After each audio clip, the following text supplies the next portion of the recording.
I worked on Halo Infinite, Battlefield 2042. Yeah, the Battlefield that many couldn't even play properly during its first year. But anyway, it was incredibly cool to walk around in the city, in real life I mean, and see the ads for the project I was working on. Then came Payday 3. It was a terrible release.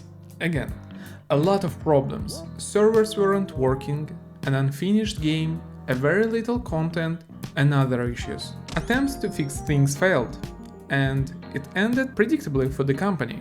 Here is where this story started. I got laid off. My name is Dmitry, I'm a senior 3D artist in the game development industry. At first I wasn't sure what to do next.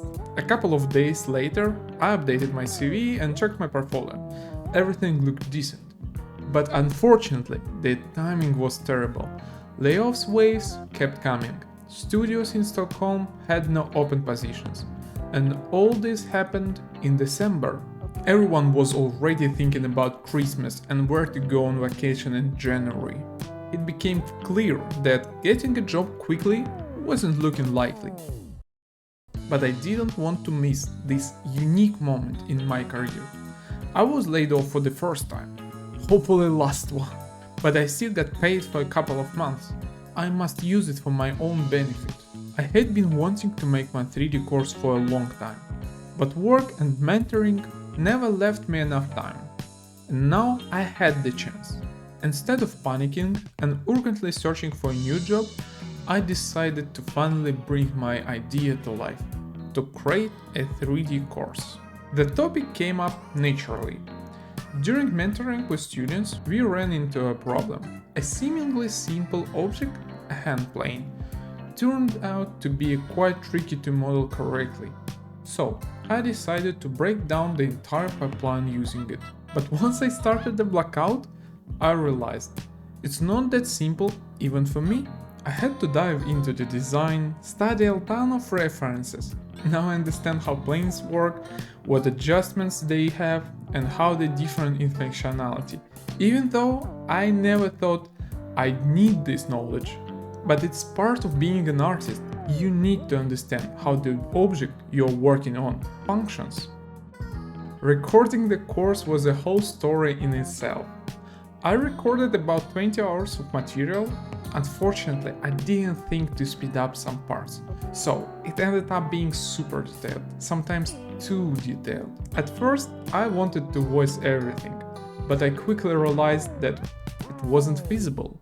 So, I decided to add smaller videos with explanations at the beginning of each chapter. And here came the main struggle, how to explain the process so that it's clear. Voiceover was also tough. At first, I wrote the script and then recorded it, but that was painfully slow. Eventually, I started recording live, and it turned out to be a better practice. I realized I need to improve my speaking skills, especially for recording. Maybe I'll find some courses for YouTubers if they exist. Yeah, they must exist. So I don't freeze up in front of the microphone and camera. When the course was ready, I decided to post it on ArtStation. But then a surprise happened.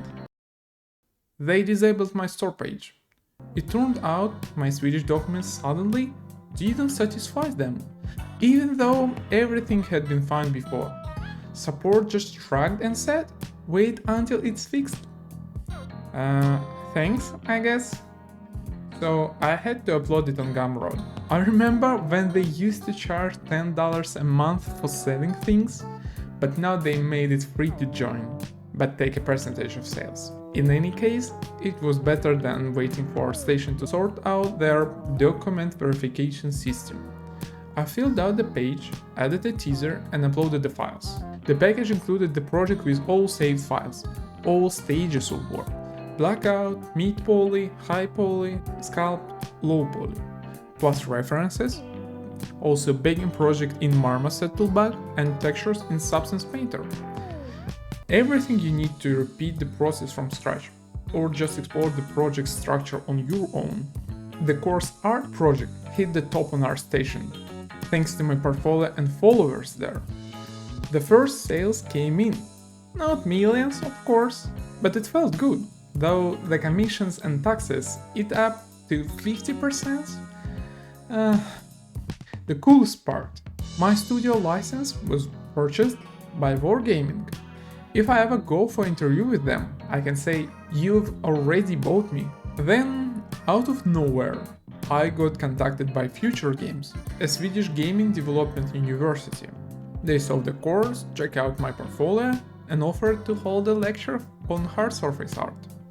I'm not sure how it will fit my upcoming move, but it was a nice surprise. I hope we will collaborate. I also tried to launch the course on Udemy. I used to think it wasn't a great place for learning 3D because of large number of low quality courses, but the platform itself turned out to be pretty convenient, and I even bought a few courses for myself. Now I want to keep growing in this direction. It seems to me that 3D field is really behind when it comes to courses quality and presentation compared to graphic design or 2D drawing. You can support me on this platform. I'll keep improving my courses so that 3D doesn't sound less interesting compared to graphic design, for example. It was difficult, but great. Now I know what I can do better. The next course, faster, clearer, with a more polished presentation. I plan to add a camera, improve my speech and explanation, and write the structure in advance. What's the topic of the next course? I'm thinking about a guide to studio prop rendering in Marmoset Toolbag 5. Many lose the audience attention due to poor presentation of their work, and I want to show how to make it look great without overcomplicating it. And of course, more YouTube videos. I love doing this, even though it's a lot of work. Thanks for watching. If you're interested in these topics, subscribe, like, and leave a comment with what you'd like me to cover in next videos. All links I will leave in description.